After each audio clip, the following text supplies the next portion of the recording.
Okay, welcome back to my channel. And ngayon, kadarating ko lang from paghatid sa school. So guys, ituturo ko kayo kung ano yung ginagawa ko every day as a caregiver nanny for a private family. Okay guys, dito na ako. Papasok na ako kasi yung mga bata nasa school na. And I want to show you kung ano ang ginagawa ko from day-to-day basis. Kasi nga po, wala na akong bata, so I have to do something at home. But time is very fast. Time goes by so fast talaga.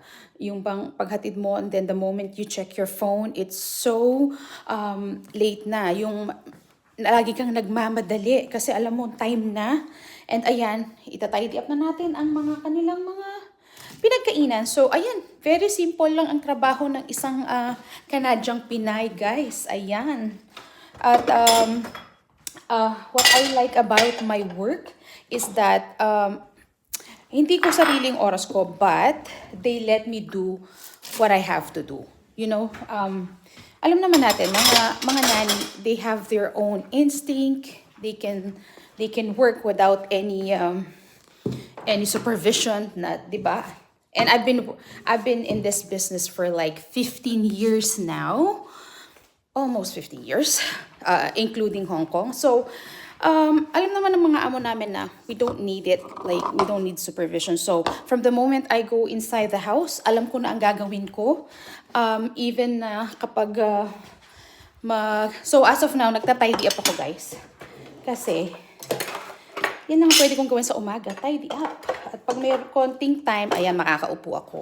But most of the time, I'm always rushing kasi nga, sinusundo ko mga alaga ko for lunch, for an hour lunch, and then kailangan ko ulit silang ibalik. So, 2 hours is very fast kumpara sa mga iba na well, although naman, pwede ko naman silang hindi sunduin sana for their lunch. I can pack their lunch, but nag-offer ako to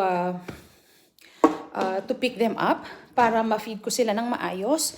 And at the same time, para may gawin ako, para mas mabilis ang oras for me. Kasi I feel like masyadong mabagal ang oras kapag nandito lang ako sa bahay buong maghapon. Imagine from 9 to 3 o'clock, kung hindi ako lalabas ng bahay, ayun, mabuburyong ang iyong lingkod. Kaya, kailangan ko lumabas and I have to do something in those between. So, kasi nasanay kami ng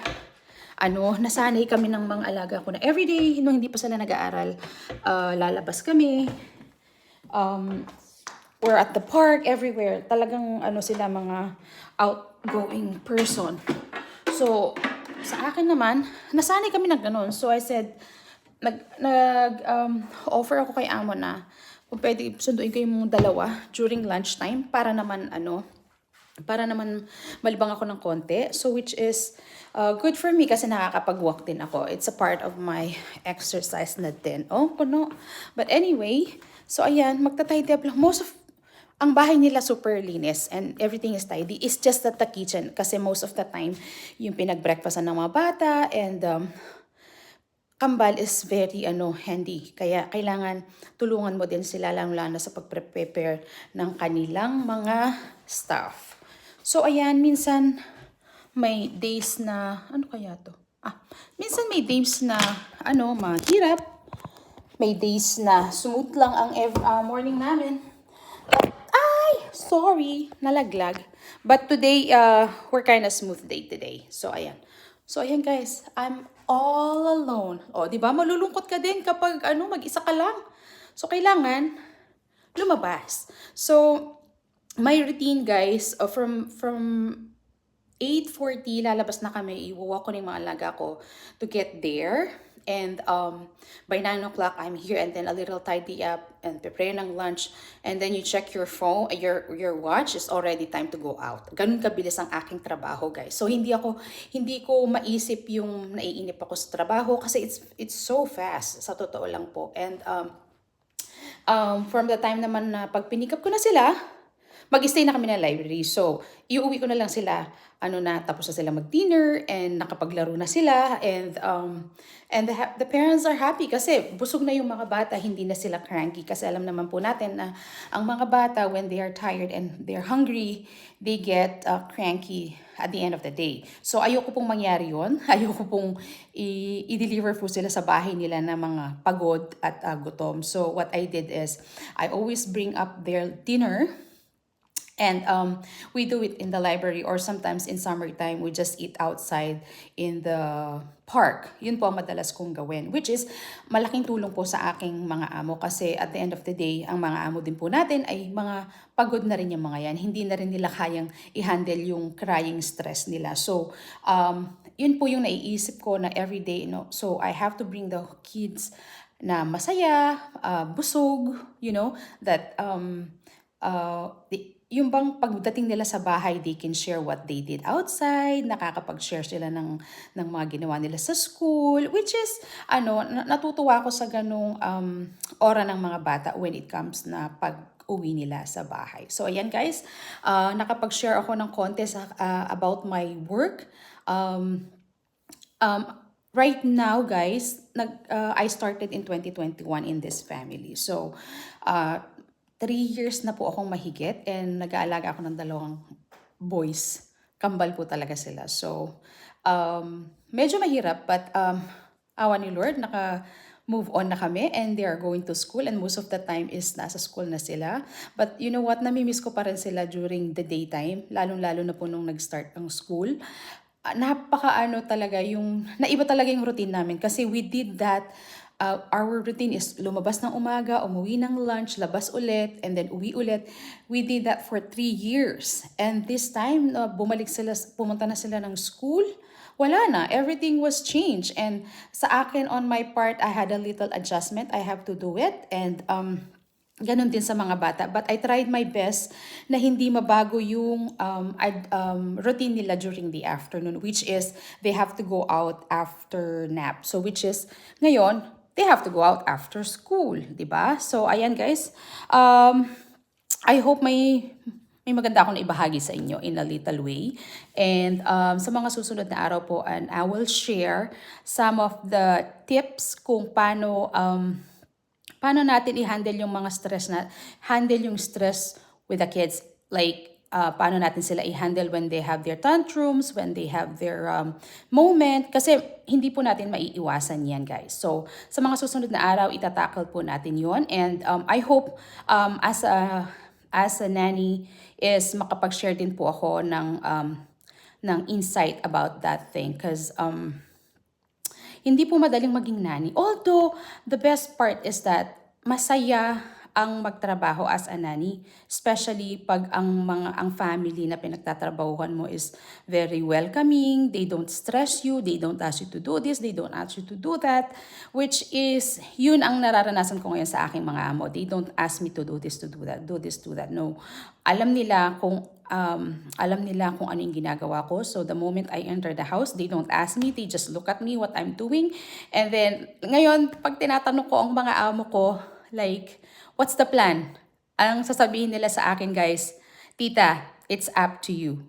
Yun ang lagi na nilang sinasagot sa akin. Because for more than 3 years, they trusted me already kung ano yung mga ginagawa ko every day. So, ayan guys.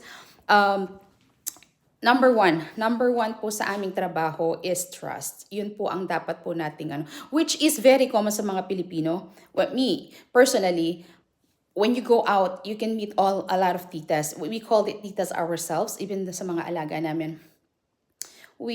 Marami po kami sa community in this area and you will meet most of the titas there and nakakatuwa kasi sometimes we share insights, sometimes we make laugh, and yun po yung stress relief namin na in a very short time na minsan natapapagod din kami sa trabaho, just like those tantrum days ng mga bata.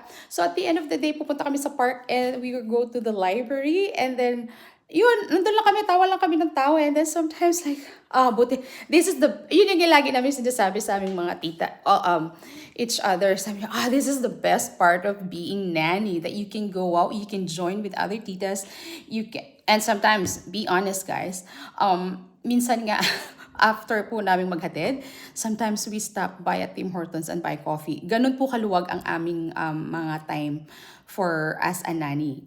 Nga lang, we don't, what do you call this one? Take advantage on that one, but sometimes we use those as a privilege. May mga amo din kasi na sometimes they say, oh tita, you have to go out, you have to buy your coffee, you have to buy your lunch. Which is di ba, na, oh, yeah, I'm working on that time, pero they let us go because they know pag nasa loob ka ng bahay, mas stress ka din. Yung bang mga ganong bagay. So, but anyway guys, I have a lot of stories, a lot of insights, and a lot of sharing stuff about my work for my 15 years of in this job. But guys, I will end up here because nakita nyo naman, marami pa tayong itatidy up and I don't want to be behind sa aking trabaho today. But anyway guys, maraming salamat. I hope when you watch this one, you can share it sa mga kapamilya nyo who work like me para naman mabigyan po natin sila ng ibang insights. And I hope pag na-end nyo po itong video na to, please comment, like, and share, and subscribe na rin po. And I'm very new in this channel. Hindi ko pa po alam ang ginagawa ko, but I know I have a lot of idea how to share my life, share my work, and share how I share my life with my family. And actually, yun po yung yun po yung tema ng aking vlogging. But I will try my best to concentrate on my job because I want to share what is kung ano yung ginagawa ng isang caregiver nanny dito po sa Canada. Okay guys, maraming salamat po and goodbye!